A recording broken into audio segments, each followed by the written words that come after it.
alaikum wa rahmatullahi wa barakatuh. This one sounds hollow though. What do you guys think? This as opposed to that one.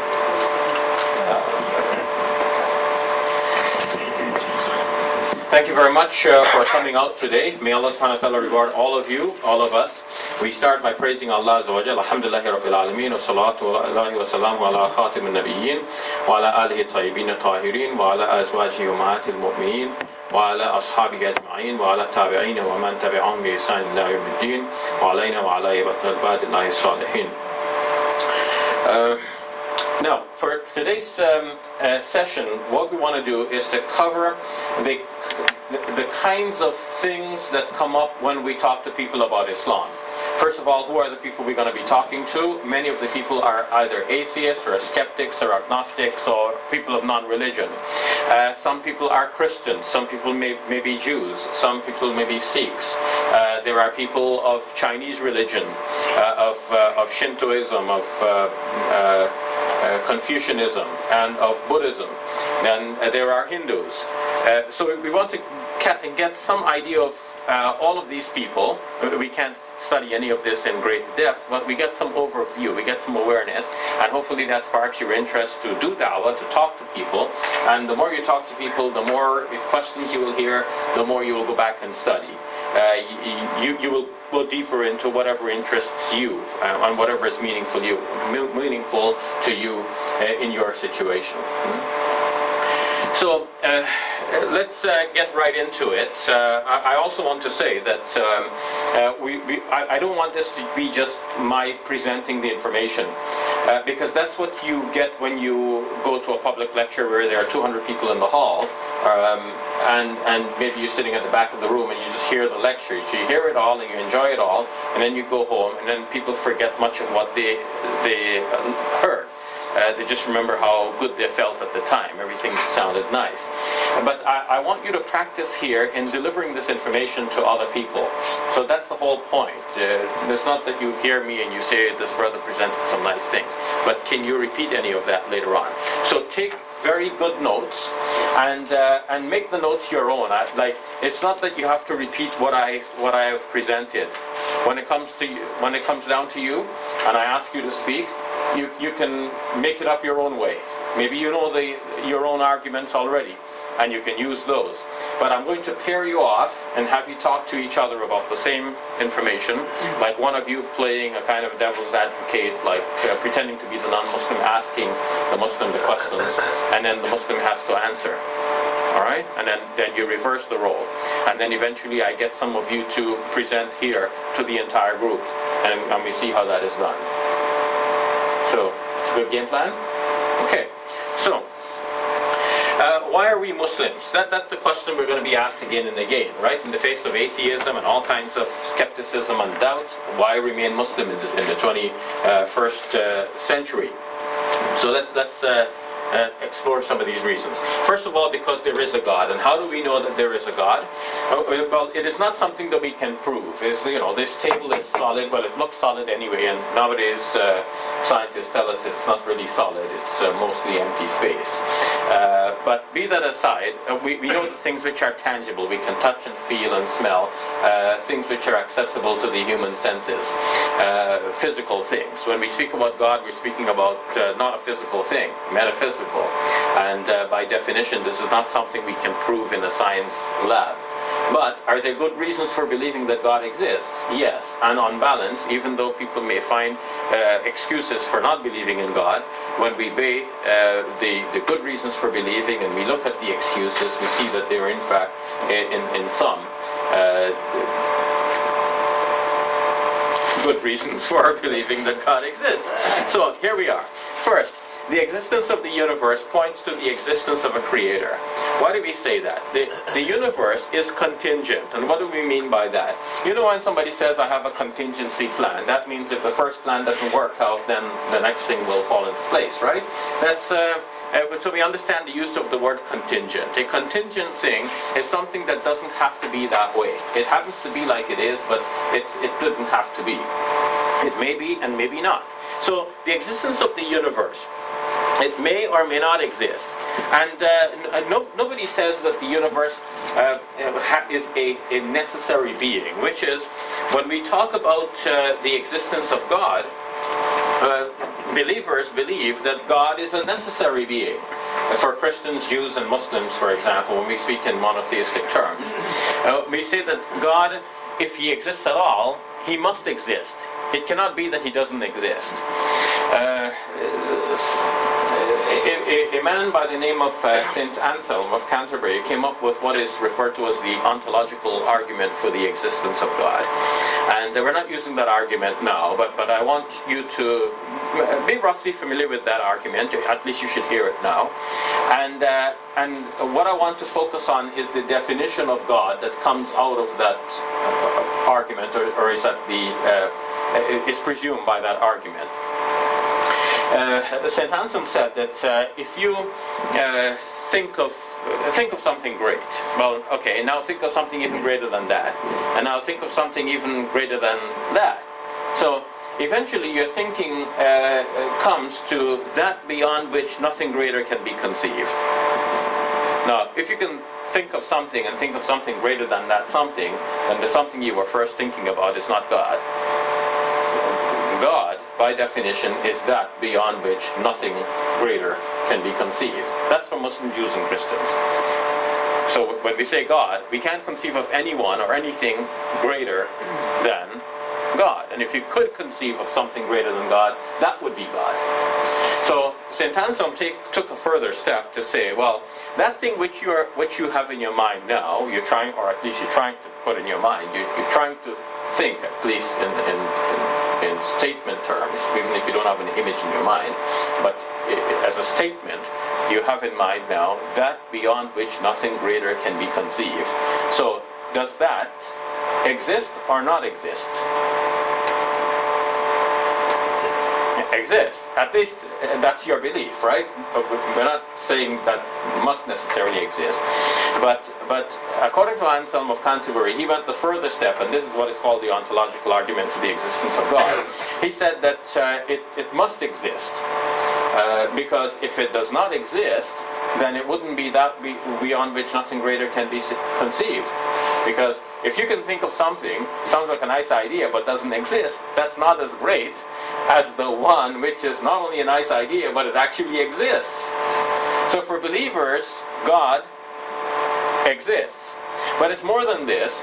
God is a necessary being, and this is what comes without even subscribing to the ontological argument. And I'm not promoting that argument now because it's disputed. Some people think that there's a kind of a trick in terminology here, that you can't go from the way in which Anselm has reached a conclusion to say, well, you thought of something great that beyond which nothing greater can be conceived, and now you're saying it actually exists. It looks like it's a far jump. For some people say it's a convincing argument, but I'm going to leave that aside. But out of this kind of thinking about God, Muslims, Jews and Christians would agree that God is a necessary being, which means that he cannot not exist. It's inconceivable that God would not exist. If he exists at all, he is a necessary being. He's not contingent. It's not like here today, gone tomorrow. He exists forever, and by necessity. He exists of his own right. So sometimes people ask us, well, who created God? Well, then we have to explain to them that God is a necessary being. He always exists by definition, and there's no question of who created God. But we can put it in a simpler term as well. Let's say we think of this universe, and we say, okay, well, this universe has to have a creator. And let's posit a creator for this universe. And somebody says, well, okay, that creator must have had a creator too. So, okay, let's posit a creator of that creator. And then someone says, well, that creator of that creator must have had a creator too. So let's think of the creator of the creator of the creator. But we can't go on forever with creators. We must find one at the beginning of the whole series. Otherwise, you can't have the whole series, and you can't have the universe, which is what we were trying to explain in the first place. We asked, where does the universe come from? We said somebody created this. Who created that somebody? Somebody else. Who created the somebody else? Well, somebody else did. So we must have a creator who is the ultimate and the beginning of everything else. So that's what we refer to as the first cause. And that is what we mean by God. We don't mean any of the intermediary ones. Right? If indeed there is a whole series, we're not going to call the others God. For Muslims, Jews, and Christians, the only God is the one, the first cause. Now, when we know that God is the first cause, by our definition, if somebody asks us, well, who created that first cause, then they're really asking us, who was first before first? And that doesn't make any sense. The question itself doesn't make sense. You see, that's the point. If he was first, by definition, there's no one before him. It's like we're describing a race and we're telling somebody, you know, this guy came in third. And then they ask who came in before him. So we tell them the name of the other guy. That's the guy who came in second. And then they ask, well, who came in before that? We tell them the name of the guy who came in first. And then they ask, well, who came in before that? At this point, we have to stop them and say, well, wait a minute, you understand what you're asking? Because when I tell you the guy who came in first, there's nobody who came in before him. By definition, first is first. So when we talk about God, we are referring to the uncreated creator of the universe. You know, this makes a kind of a funny sound when I rub it the wrong way. So I'm going to try that again.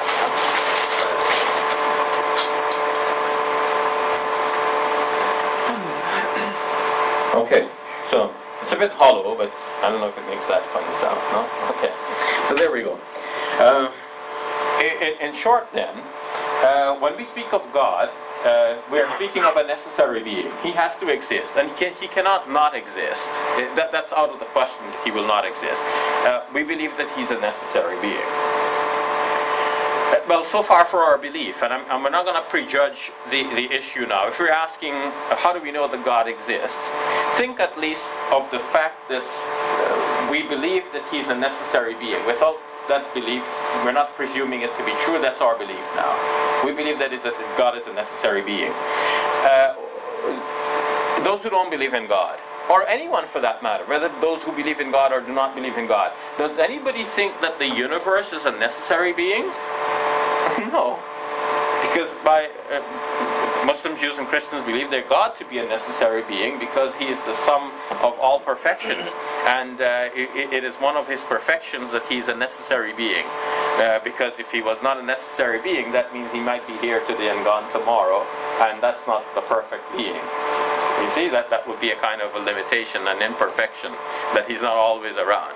But if he exists by necessity, then this is the ultimate of perfection. So that's our belief about God. But nobody has a belief like that about the universe. Nobody thinks the universe is such a perfect being. It has to exist. See? So that's our point. The universe is contingent. It may or may not exist. Now, if something can go two different ways, now there has to be an explanation of why it went one way. If a ball could roll two different ways and it rolled one way, then we want to know, why did it roll this way and not the other way? Are there some kinks in the path? Is it slanted this way? Is there, is the ball weighted on one side, so when you roll it, its weight carried it? We need to have a scientific explanation for why it went one way. You can't just say, oh, it just went that one way. You can say that, but you're not giving a scientific explanation.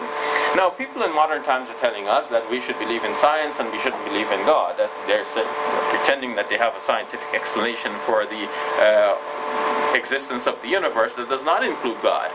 But then what is that scientific explanation? This is what we want to know. Because since the universe is contingent, it may or may not exist, the fact that it does exist needs an explanation. And the best explanation for the existence of the universe is that it is created by God. So God is a necessary being, universe is contingent, that explanation works. So you will have questions about this. You probably have your own way of explaining the same point. The same point can be mentioned in a different way. This basically is referred to as the cosmological argument for the existence of God. The universe exists. It needs an explanation. What is the best explanation for the existence of the universe? So, inference to the best explanation, God exists.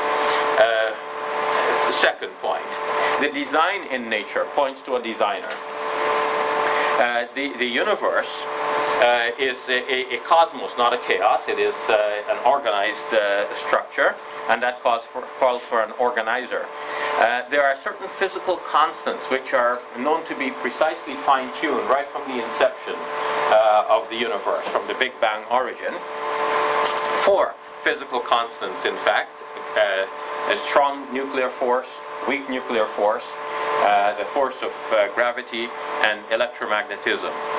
Now, if these had varied even a hair's breadth from their accepted measures, then the universe would not exist.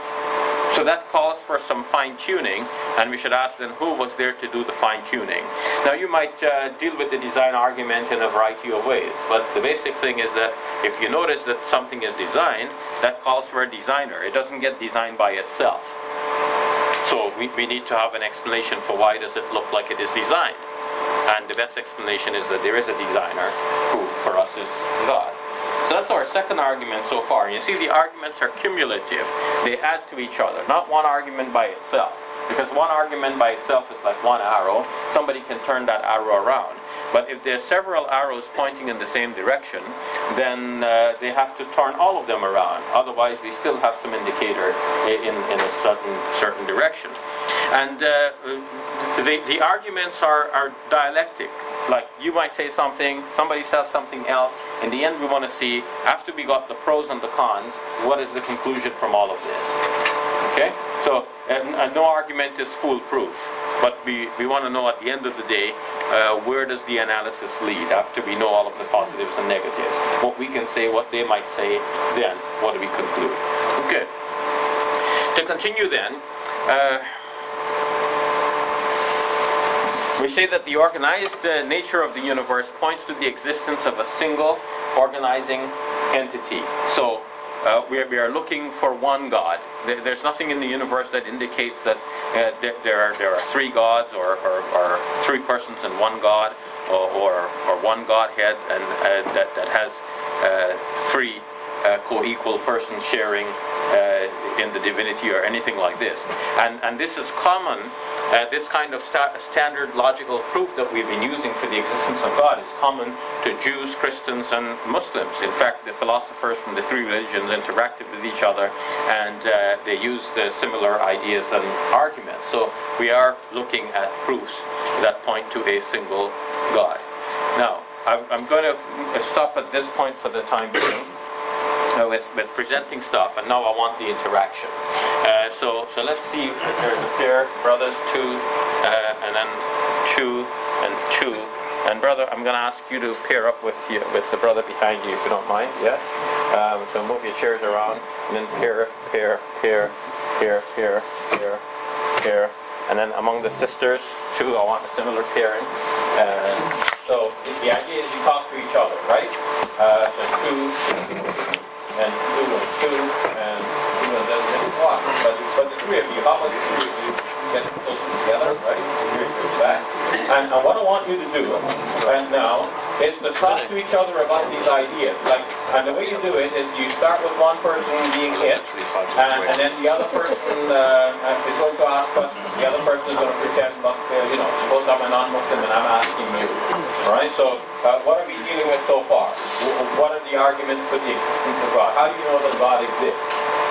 So that's the question that if a person is pretending to be an atheist, that's what he's going to start by asking. How do you know that God exists? The other person is going to say, well, I have basically two arguments. One is the argument that the universe is contingent, so it must have someone who created it, because it cannot come by itself. Or how about you going to put it in your own words, right? You can't get blood out of stone. This universe exists. Where did it come from? It can't come from nothing. So somebody must have created it, some great power. However you want to put it in your own words. Second argument. Remember that there are two arguments. One is that for it to exist itself, it must come from some great power. Second is that is a designing power, because we see that there is evidence of design. Right? The universe appears to be designed. Things appear to be organized. Things appear to be fine-tuned. Everything looks like it's designed, like the Earth is designed for life. Why do we have 21% oxygen? Too much oxygen is too combustible. Less oxygen, we can't breathe well. So why does it have precisely what we need? And so on. In everything. Why is the water the way it is? Available for a human life. Whatever you know already. But talk about these things discuss it with each other. Do that for a couple of minutes. I'll see when the time is right for me to call you back, and we do it together as a group. Okay? So start. You know your pairs, so start one person being it, and then you reverse the roles. Terry. Okay, brother, you're... So one... are you pairing up with him? Sorry. Okay, am I pairing up with you? Sorry. Oh, okay.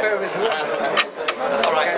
Somehow how did I confuse the pairing that way? Anyway, Okay, doesn't matter. carry on. Okay. You want to go first or should I go first? Sorry, Shay. So what do you really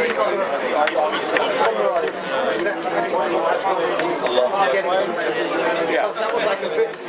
Basically, we talked about two arguments for the existence of God. One, because we have something, it has to come from somewhere. And two, what we have is design, so there must be a designer, right? So the two things. Okay.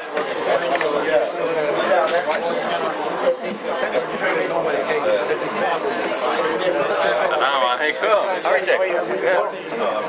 Sorry, Shay. I don't have any. Sure. Okay. Printing cereal, so That's late. yeah, that's not late. Yeah. Okay. The rest I'll bring in as well. Oh, okay. Okay, good. So then, okay, so let's sit here. Yeah, I'll bring it.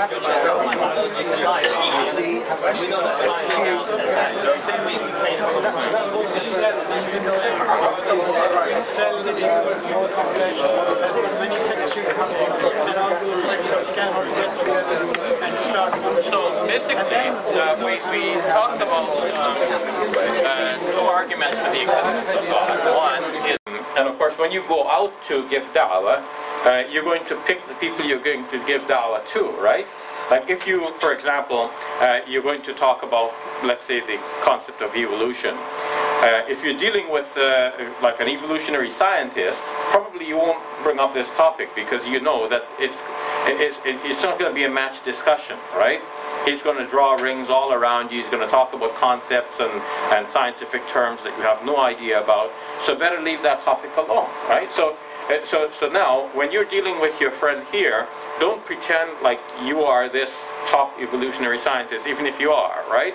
If you have this kind of knowledge, don't bewilder your colleague here, because you will just make them feel inadequate to the task. So think about the task out there. You will meet ordinary people out there. They don't know all of the complex arguments. There are complex arguments that you will find difficulty trying to answer. But the average person out there do not know those complex arguments. They know simple arguments. So think about the simple things that people say and help your partner to be able to answer those simple things. Okay, so that's an advance. But if it's so, in interacting with your partner, you can see that your partner is able to deal with more complex issues, then bring up the more complex issues, right? So challenge the other person to bring out the best in the other person, but don't try to overwhelm the other person. Because we don't want people to come out of this course feeling, man, so many questions and I don't know the answers. I'm not going to do any dawah. We want you to go out there and feel empowered to do dawah. And in fact, when we think about Islam and we think about the sense it all makes together, compared with all of the other ideologies out there, you will find that people can ask you questions and difficult questions about Islam, about certain aspects of Islam, certain teachings, certain practices, and so on. Certain things about the history of Islam, about the Quran, how it came to be compiled, about the Prophet Muhammad sallallahu alaihi wasallam, about his marriages, and so on. There are difficult questions, and if we have time, we'll deal with all of them and find ways to answer these. We have good answers. But the average Muslim may find difficulty answering these questions. But still, despite the difficulties that you feel in certain areas, like when you think about Islam as a whole, it all makes sense conceptually. And compared with other ideologies out there, like if you think they're difficult questions about us, well, what are the kinds of difficult questions we can ask about the others? Think about Christianity, for example, and right from the get-go, who exactly is your God? And people are confused. One moment they're saying God, Father, the other moment they're saying Jesus. Sometimes they're praying to Jesus. Sometimes on greater reflection they realize that what they mean by Jesus is a human being, and even if in some way he's associated with God, that human being that they're thinking about, that couldn't be God, and therefore he shouldn't be worshipped. And it all gets confusing. By Jesus, do you mean God, or do you mean a human being? It's not very clear. And sometimes they say, well, God died for your sins. And then we say, well, if God died for your sins, that means God died. And when they think about it, they realize, no, God didn't die. So then, why would you say that God died for our sins?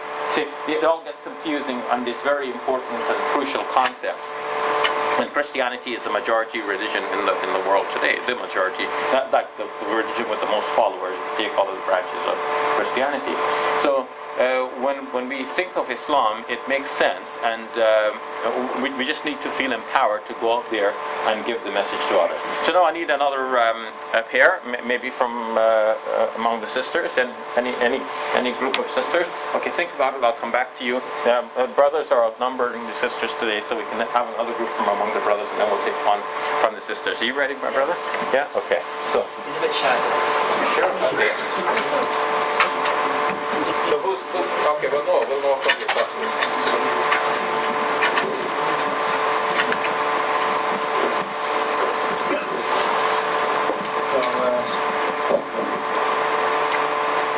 Why do you believe in God? Why do you believe in the Creator? Well, to be honest with you, I don't believe the universe could exist. I don't believe the universe could exist without a Creator, according to the laws of science. For example, you don't believe in a Creator? No. Do you believe the universe created itself? Let me rephrase that question. Do you believe the universe came into existence accidentally or deliberately? Well, could most probably accidentally. I don't believe it came into existence deliberately. So you believe the universe came into existence accidentally? Okay. Is there anything within the laws of physics or the laws of the universe that indicate that? Probably not. The answer is no.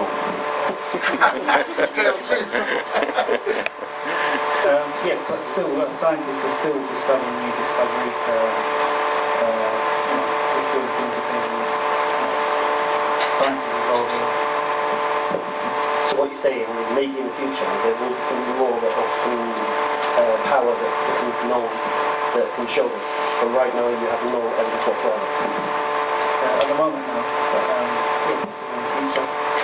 So right now you believe the universe came into existence by itself based on faith.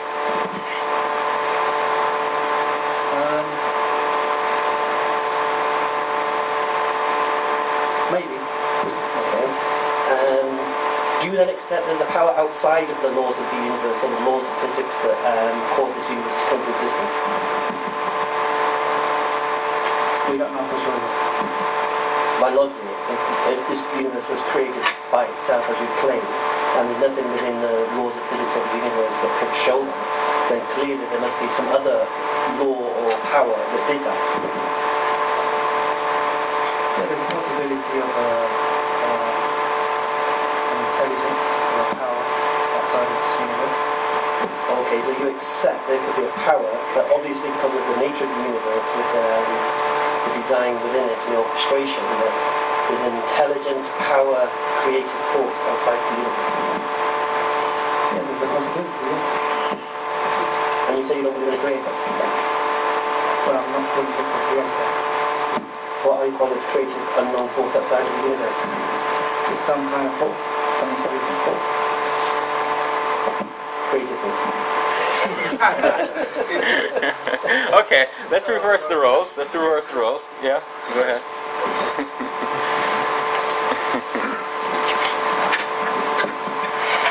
Are you one of those Muslims? Yes.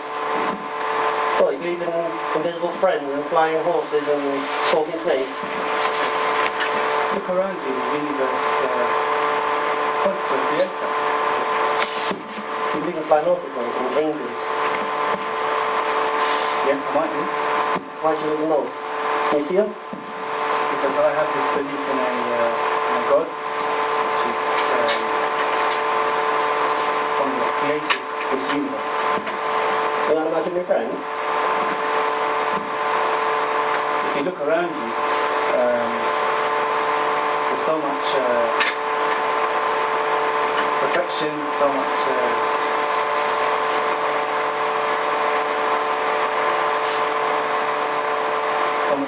perfect design. Surely there's got to be a creator. Something that designed it, something that perfected it. So what you're saying is your God created the universe. Who created God then?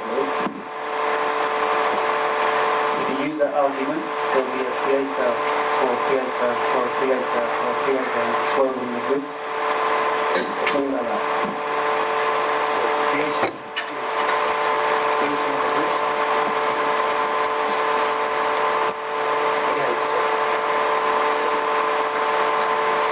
Sorry, say that again?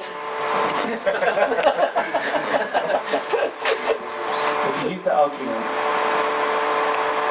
you will keep asking the same question. Who created the creator? Who created that creator? Who created the creator before that? So you're referring to infinite regression, yeah? Which doesn't make sense. It's illogical. That's true. Okay, shukran. It's getting there, but not like one more step, right? To say that's the first, and by definition, the first doesn't have one. So that was very interesting discussion. And you can see that the brothers have improvised, and they know things even before they came to this class, and they're using that. And some of their arguments are very powerful, and it's good to hear that as well. It just enriches us, right? So rather than you just hearing it from me, you can come with what you know and you practice that, and you're ready to go out there and tell the world. So let's see how prepared the sisters are to go out there and tell the world. All right? With care. You guys ready? You know, if you point to the design in the human body, for example, then scientists are saying now that the design which we notice in the human body or in living things are the sum of little incremental improvements that have been made throughout the process of evolution through millions of years. And so it appears like living things are designed to do what they do, but that's just because the ones which were not fit to do the kinds of things which we do just simply died out. And the ones which were more fit to do the things continue to survive and bear offspring, and then through further little mutations, beneficial ones, all the living organisms appear to be very well designed for what they're doing in all the parts of the body and so on. So that's their answer for that. But now we have come back and we have said, okay, you know how you said that the universe popped into existence some 13.8 billion years ago? This, right from the very inception, they were the physical forces, the strong nuclear force, and the weak nuclear force. Strong nuclear force holds the nucleus of an atom together, and the weak nuclear force holds the electrons around the neutron, around the nucleus. So without these nuclear forces, you wouldn't have the very simple building block in chemistry, the atom. And then gravity. If gravity was stronger than it actually is, even by a hair's breadth, then the universe would not expand. It would collapse in on itself. And if it was weaker, it would expand out at such a rapid rate that the galaxies would not form, stars would not form, planets would not be there, we would not exist. So these are physical constants that were fine-tuned at their precise measures right from the inception. It's not like it came later. Not like we're saying now, look at the complexity of the human eye, and now the scientists are saying, well, yeah, it looks complex, but you know, maybe at one time some organisms just had a kind of light-sensitive spot. So if one had the light-sensitive spot, couldn't see, but just could sense light, then that had a kind of evolutionary advantage over the ones who could not sense this, and so on. And that spot could very, in another later organism, it develops into something a little bit more sensitive, and so on, until eventually we get something as complex as the eye, millions of years later, after many generations of small improvements. But now we're talking about things which existed right from the very inception, and there was no time for any improvement unless somebody put this improvement there from the very start. So that's our answer to that. Now, there's a third argument, which I didn't put up on my slide here, for the existence of God, which is known as the moral argument for the existence of God. Moral. And I want you to notice as well, but I won't have you practice it now, but you will have much practice with it later on. Often, when religious people are asked, why do you believe in God, or why do you need God? The answer is that you need God in order to be good. And that's a sense that religious people generally have, and they put it this way. But watch that your answer does not sound the wrong way to the other person. Some people are interpreting this answer to mean that you are saying that if God didn't tell you what to do, you wouldn't know what is good. And the other person is saying, well, wait a minute, we've been living with God for a couple of generations now, and we know what's good and what's bad. They say we know what's good and bad, so why do we need God to tell us? We don't need God to tell us, we can make it up ourselves. We are intelligent people, we can see that it's wrong to murder, because if everybody was murdering everybody else, nobody would live, and we know it's wrong to murder. Okay, so they can make up their own morality, they're saying. So you can't put it that way, otherwise they think your answer, your claim doesn't make any sense. We have to find a way, and there is a way, that is at the heart of this argument, but I'm just telling you what doesn't really work. Or it might work with somebody, but not with everybody, so just know that. The other thing is that sometimes religious people might say, we're doing this good thing because we'll get reward for it, or I won't do that bad thing because I don't want to be punished for it, right? So now, another person who has been living without God for some time might say, well, I've been a good person, like this other person, if at all, this person is good. And there are good people who do not believe in God, there's no doubt about that, right? They're good people, they just have a life without God, and they have a kind of conscience, they're trying to do what is right, and they consider themselves to be good people, they avoid wrong and so on, and they might give charity, do good works and things like that. But they consider that they're doing that for themselves, like, that's how I am, I'm just a good person, so I do good things. That's how the person may feel. So now, if they hear from the Muslim that you're not going to commit adultery because you're afraid of the punishment of Allah, so they're thinking that that means that you're not a good person essentially. Maybe you want to commit adultery and you're just afraid that Allah will punish you, and because of that punishment you're not doing it. Whereas the atheist now might feel that I'm not doing it because I'm a good person. So, you atheist, why don't you commit murder? He says, because I'm a good person, I can't commit murder. You Muslim, why don't you commit murder? He said, because Allah will put me in Jahannam. So now the atheist is thinking, well, what kind of person is this? Maybe you might have committed murder, but you're just not doing it because you're afraid of the punishment. So can we not be able to say that, yes, I have an inner character which makes it impossible for me to do wrong? And that's true. In fact, that's what the Muslim essentially is. Like it is mentioned that, I don't want to say anything that, I know there's a lot of Muslims get caught up in sectarian issues, but just understand the lesson. That there are some Sufis who say that they cannot help but worship Allah Azza wa Jal, because they have lived the whole life of worshipping, and to them that has become so commonplace for them, that's become part of their character. That's the only thing they can do now. So for some people, for some Muslims, actually if you probe deep down, even if they started out telling you there's all this reward and all this punishment, for some Muslims, as they are now, they can only do what is right, and they can't do wrong. Like, it's so out of character. And we know that too. Like, let's say somebody told you that your friend did something wrong. So you're thinking, oh, my friend? No, he can't do that. You must be mistaken. I know my friend. He can't do that. It's not because you're thinking there's some punishment or anything like that. It's just because you know your friend's character, and you know that his character is such that he cannot do something like that. So that's the Muslim character. Maybe earlier on we developed this way. We started with this idea of reward and punishment, but we grow, right? Like the child, if you're trying to teach your child to read the Quran, maybe the first time he says Bismillah, you give him a nice present. He finished, the Ahsan al-Qawaid or something like this. You give him another present.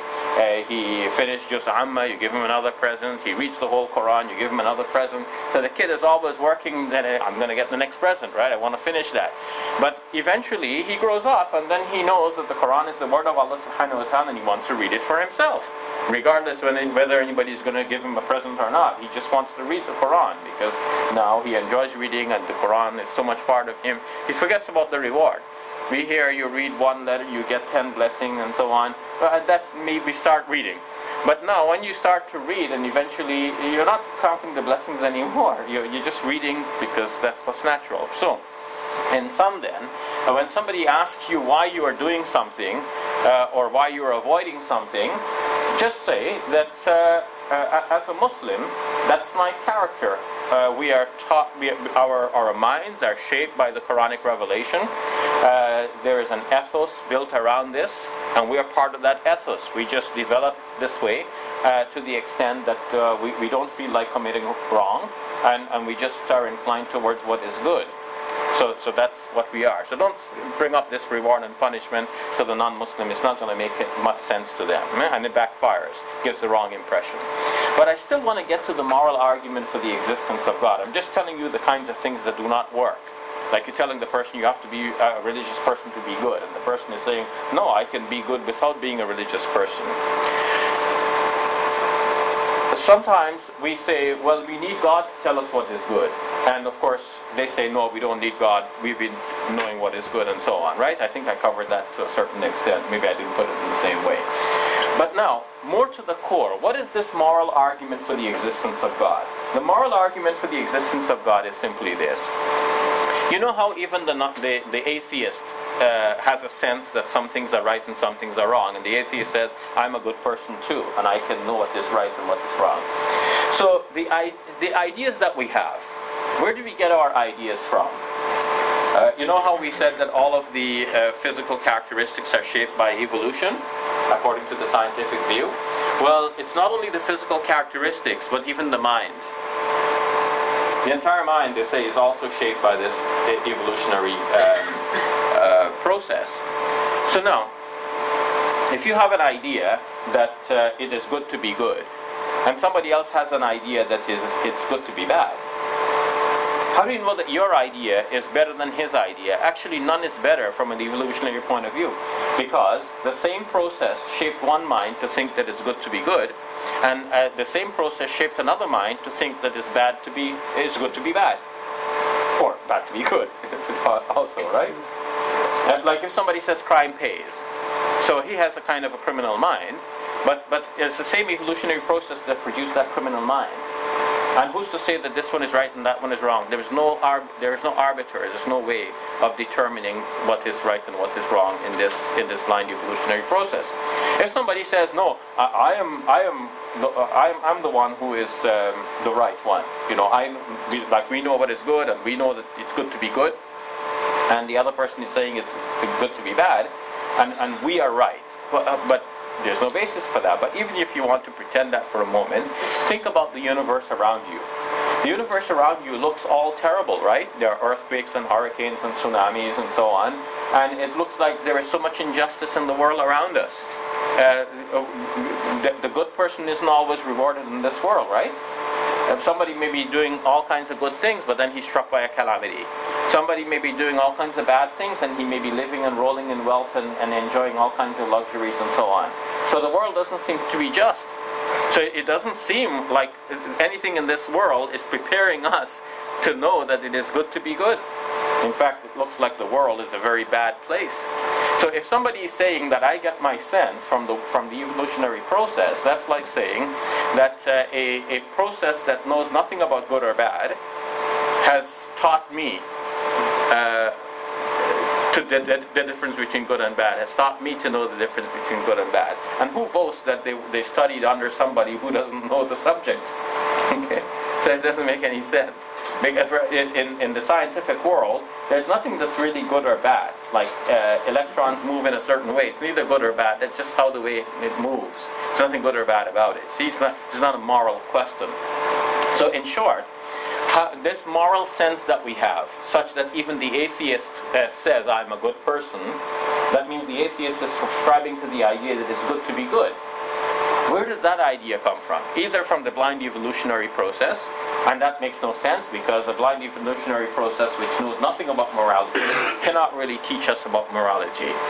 And the other explanation is the explanation that comes from religion. And in Islam, we understand it precisely that Allah gave us that sense. The Quran says, فَأَلْهَمَهَا فُجُورَهَا وَتَقْوَاهَا. He inspired the soul with its fujur and taqwa, both with the sense of wrong and the sense of right. So when we have the idea of God, we understand the sense that we have to be dependable. If you don't have the idea of God, then that sense is not dependable. That idea that you have that is good to be good is not dependable. And when you think it is dependable, that means you are subscribing unwittingly, whether you like it or not, to the idea that there is an intelligent mind behind the creation of the universe that gave us that sense. So when the atheist is trying to say to you, I am a good person, then the atheist is, without realizing it, buying in to the idea that God created the universe, because that's the only way we are going to get a dependable sense of what is right and what is wrong. So I think you should be aware of that and be prepared to discuss it with the atheist at that level. Okay, so time check. We are going to be breaking at 2 o'clock, right? 2 o'clock. So we've done this. So far we've talked about the atheist, and now we've dealt with 3 arguments for the existence of God. The cosmological argument, the idea that we have things in existence and that can't pop out of existence from nothing. It needs a creator. And 2, that there is design, not just in living things, but right at the very inception of the universe. And 3, that there is a moral sense in us which cries out for an explanation that God created this universe. So now, having come this far, can we add a 4th argument here from within our religion, that not only God exists, but He sent us a book of guidance so that we know how to live. Because somebody may say, maybe there is a God, but we may as well live our lives as if God does not exist, because it doesn't matter. Maybe He created the world and put it into motion and everything is happening by itself now, and we just have to govern the world by ourselves. God does not concern Himself with the day-to-day affairs. We can just erect our own governments, make our own rough laws, and live as if God does not exist. So the answer to that is that God sent us a book. And let's see, what are some of the reasons for thinking that the Quran really is a book from God? Because when historians look back, they may think that maybe the man Muhammad ﷺ authored this book by himself, and now Muslims just believed it to be the Word of God, and maybe he himself claimed it to be the Word of God for his own reasons. But let's see what we find in this. First point is that our Prophet Muhammad ﷺ was sincere. How do we know that he was sincere? When historians look at his life and teachings, they see that he was struggling, especially in the Meccan phase, for 13 years, and there did not seem to be any hope of success. Like, even if he had the idea, look, I'm going to invent this book, I'm going to tell people this comes from God, and I'm going to reform my people this way, it looks like nobody's buying it, and after a while it may have been better to just give up. But why does he keep going? Because they say he sincerely believed. He sincerely believed it was coming to him from God. That by itself doesn't prove that it's right, that it is from God, because a man could sincerely believe something and he himself could be wrong, right? But the fact that he sincerely believed this at least gets us past one stage, because if somebody was thinking, maybe this man is a devious individual and he's trying, maybe in the back room he's cooking it all up and he's planning how best to deceive the people, that's if he's not sincere. But if he's sincere, he's not planning to deceive anybody. He's just coming forward and he gets this experience and he feels that God is talking to him, and now he's just telling the people just like the way it is, like the way it comes to him, to his mind. He's just telling it. So because of that sincerity, we are past that suspicion that maybe he is tricking us and deceiving us in some way. So that's one point. Second point, the Prophet ﷺ was a sane individual. And this is known from the history that he was a sane general, a master leader. He was one of the wisdom sages of old. Even if somebody doesn't take him as a prophet, people are compiling his wise sayings, for example, thus spake Muhammad and so on. You will find books like this by non-Muslims. They're compiling his statements. So they recognize him as one of the wisdom sages of old time. So he was not a madman. Now, if the Prophet ﷺ was authoring the Quran by himself, then he would be talking to himself in the Quran, because the Quran is addressing him. The Quran is saying, Qul. All of those surahs that begin with Qul, Qul ya ayyuhal kafirun, Qul huwallahu ahad, Qul a'udhu birabbil falaq, Qul a'udhu birabbin nas. The word Qul there is singular in Arabic, and when it is singular, it is addressed to the Prophet ﷺ directly. That's one person. Because in Arabic, when we say you in English, it can mean one person, it can mean the whole group. But in Arabic, when we say you, there's you for one person, there's a you for two people, and there is a you for plural. So when it says Qulu, that's plural. That's telling all of us. But when it says Qul in the Quran, it's telling the Prophet ﷺ directly. So that means the Quran is commanding the Prophet, telling him what to say. So if this is coming from his own mind, like he wants to write a book, that means he wants to tell people what to say. But now if the book is telling him what to say, that means it's coming from another mind than his own. And if he was writing it this way, as if it's coming from another mind than his own, it looks like he's very confused mentally. But he was not confused mentally because he was a sane man, you see? So this is the point. A third, Muhammad ﷺ was not trained to read or write. The word illiterate doesn't mean ignorant, it just means he was not trained to read or write. And the Quran, as it turns out, is the first Arabic textbook. So how is it that a man who wasn't trained to read or write, like he comes to produce the first textbook? And now somebody may say, well, of course, when it was first delivered, it wasn't in writing, but it was orally delivered. But then too, the Prophet ﷺ was not one of the poets, he was not one of the trained reciters. He was an ordinary human being. He was known to be a person of some wisdom, but not a composer. So how did he compose a book with the marvelous quality that the Quran is? Now, the Quran, that's my fourth point, the Quran relates past history. And that's specific information. So it's not like the Prophet, peace be upon him, is coming up with a dream or a vision or some kind. It's like specific past information. And then some of that information is remarkable in that we see that the Quran is saying neither the Prophet nor his contemporaries knew about this, and independent studies show that that information is correct. Like, for example, the discovery of the body of the Pharaoh shows that when the Quran said that the Pharaoh's body was preserved, it was preserved. And that's past history.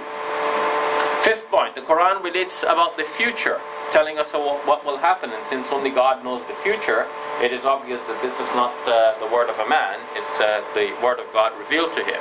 For example, at the beginning of Surah Rum, the 30th chapter of the Quran, it says the Romans have been defeated, but in a few years they will win a victory, and at the same time the believers will be delighted at the victory that comes from God.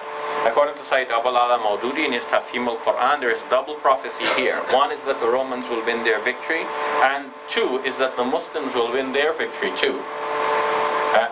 And these are in two separate lands. So how could the two things coincide like this And even if the Prophet ﷺ wanted to make it happen like this, how could he control the armies in two different lands, Persian and Roman army, and then himself with his small band of Muslims fighting at the Battle of Badr against overwhelming odds. So that shows that the Quran is a revelation from the Almighty God. And the sixth point is that scientists are finding that the descriptions which are used in the Quran are such that it seems that there is a greater intelligence in the Quran than we can credit to a 7th century person, because the kinds of terminology and so on that are used when describing physical things, it shows that whoever wrote this book knew more than a 7th century person would have known. So we see this whether we are describing the cosmos on the whole, the beginning of the universe, the expansion of the universe, or we're talking about small things like the growth and development of the human embryo, which could not be studied in the earliest stages without the microscope, and yet very precise details are given about the various stages. Now, all of these points might be argued against, like, if you say right from the very start that Muhammad ﷺ was not trained to read or write, somebody may say to you, well, maybe he did know how to read or write. How can you be so sure? And you'll bring some evidence. You bring some evidence from the Quran. Somebody may bring a piece of evidence from a hadith which says that the Prophet ﷺ signed his name. And then you will say, well, that doesn't prove that he could write a book just signing a name. The different levels of vision, for example. When we say that somebody is visually challenged, they may have like a 20% vision, but that's not the full vision. In a similar way, somebody may be partly literate, but not literate enough to write a book. And that's our point. The Prophet ﷺ was not literate enough to write a book, and proving that he was able to write his signature. Actually, the narrative that shows that he wrote his signature is such that even within the narrative, he's asking, okay, where should I write it? Because the narrative showed that Ali radiallahu anh composed the document. It was to be an arrangement between the Prophet, peace be upon him, and the Quraysh people. But Ali wrote it that this is between Muhammad, the messenger of God, and the Suhail ibn Amr, representing the Quraysh. And Suhail ibn Amr said, we can't accept it to read like that, because if we accepted him as a messenger of God, we wouldn't be making this agreement in the first place. So that's got to go, where it says messenger of God. Put Ibn Abdullah, because that's his name, a son of Abdullah. And then the Prophet told Ali to cross that out. And Ali said, I can't do it, because I can't cross out the messenger of God. And then the Prophet said, okay, show me where it is. And then he crossed it out and he put Ibn Abdullah. Right? So the narrative itself shows that he didn't know how to read, because otherwise he would read it himself. He wouldn't ask somebody to show him where it says the messenger of God. So in other words, people can go back and forth with any one of these points, but you see that there are several points now, there's 6 altogether, that are all pointing in the same direction. Again, my arrows, right?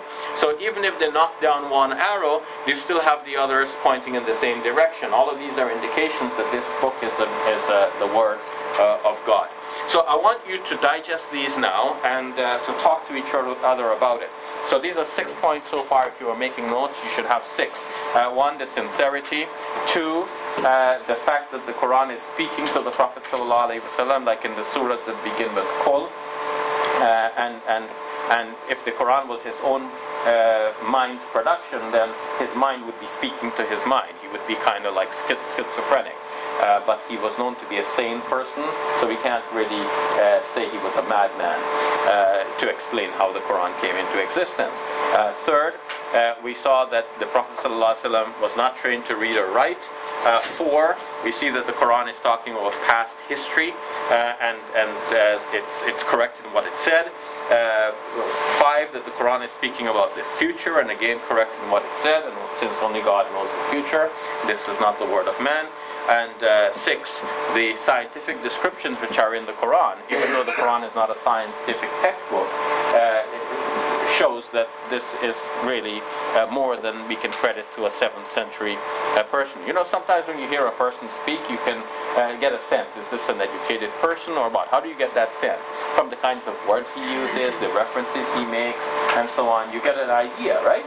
So when you read the Quran, what idea are we getting? When we see these scientific terms which are used, like the way in which things are described, we get the idea that this is not from a 7th century person, but it seems to be from somebody who knows the kinds of things which we are discovering today, like the expansion of the universe, for example, like how the baby grows through different stages, from nutfa to alaqa to mudghah, from a thing that clings, from a tiny drop to a thing that clings to something like a chewed lump. And all of these are terms which very closely resemble or describe the stages which are known in embryology today. Even the idea that the human baby goes through certain stages was not widely known until very recent times. And while there might have been inklings of some ideas in some ancient books, like by medical doctors, Galen and so on, in ancient times, to credit the Prophet Muhammad ﷺ with all of the knowledge from many different fields, whether you're talking about geology or oceanography and embryology and so on, all of that, he should have such precise knowledge about all of these different fields, and then he compiles them onto the one book. This is again too much to credit to the one person. So the best explanation for this is that this is a revelation from the Almighty God. So you have 6 arguments.